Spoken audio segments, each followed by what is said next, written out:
Brutal Barracuda, a Sniper Elite channel. Hey guys, welcome back to the channel. Today I just want to talk a little bit more about Sniper Elite 5 and the reveal trailer that dropped a few days ago, starting now here with the Sniper Elite 5 logo. Now this cross that you can see here is the Cross of Lorraine and a symbol of Free France. Free France was formed after the fall of France in 1940 by French General Charles de Gaulle, who refused to surrender to the Nazis and fled to England. Free France organised and supported the French resistance. After the fall of France in 1940, Nazi forces annexed part of the Lorraine region close to their border, which included an area called Moselle. And what was located inside Moselle? Two iron and steelwork plants, one based in Florange, which was shut down in 2012. Here are some photos of the abandoned plant. And another just down the road in Uconge, which was shut down in 1991. Here are its remains on the map, right next to the Moselle River. Now if we look back at the trailer, we can see there is a river running alongside what I believe to be a steelwork plant. So it is my belief that this map is one of these two steelworks, which are in France under Nazi occupation during 1944.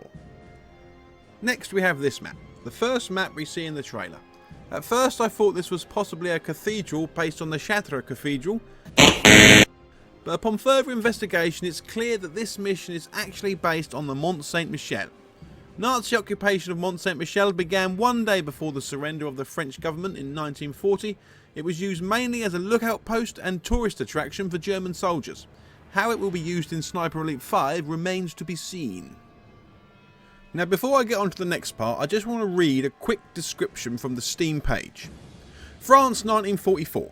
As part of a covert US Rangers operation to weaken the Atlantic Wall fortifications along the coast of Brittany, elite marksman Carl Fairbairn makes contact with the French resistance. Soon they uncover a secret Nazi project that threatens to end the war before the Allies can even invade Europe. Operation Kraken.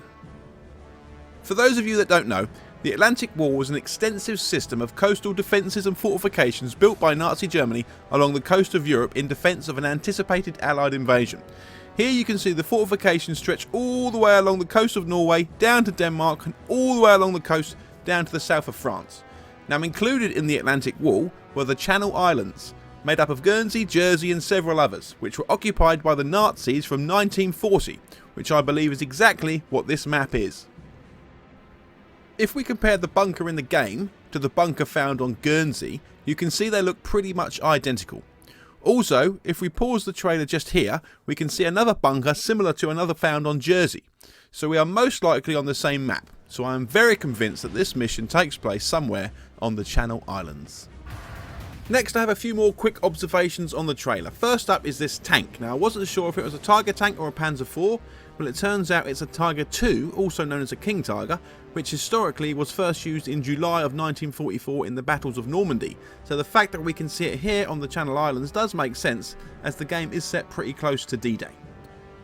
Next I want to talk about the rifle we can see Carl holding here. Now I had no idea what this was, but thanks to Hauptmann over on Twitter, we can see that this gun is very much likely the Enfield prototype rifle. It was designed in response to a problem reported by snipers where the cycling of the bolt on the Lee Enfield was giving away their positions. Apparently only one prototype was ever made, and it looks like Carl managed to get his hands on it.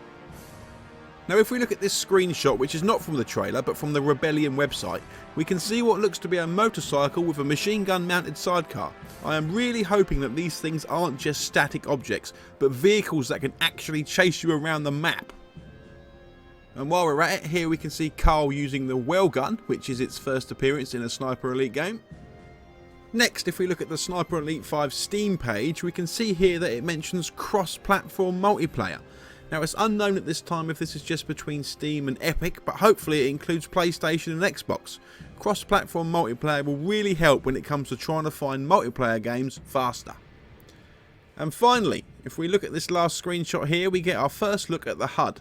And if we take a closer look down in the bottom right corner, we can see bottles in the inventory. I'm interested to see if Rebellion has done away with the unlimited rocks and replaced them with a finite amount of bottles, or if we can have bottles alongside rocks.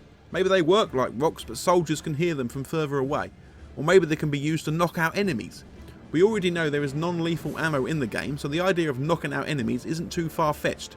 We also know that workbenches are in the game and are used to upgrade weapons, so personally I'm hoping that we can craft items at the workbenches as well, because I'd love to be able to craft some Molotovs and chuck them about the place. Oh, and one more thing, I hope to God that this scream is in the game and not just edited in for the trailer.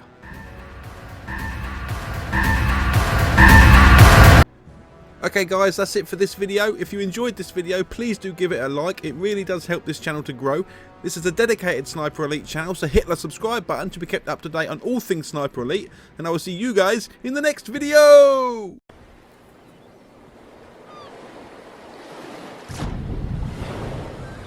Brutal Barracuda, a Sniper Elite channel.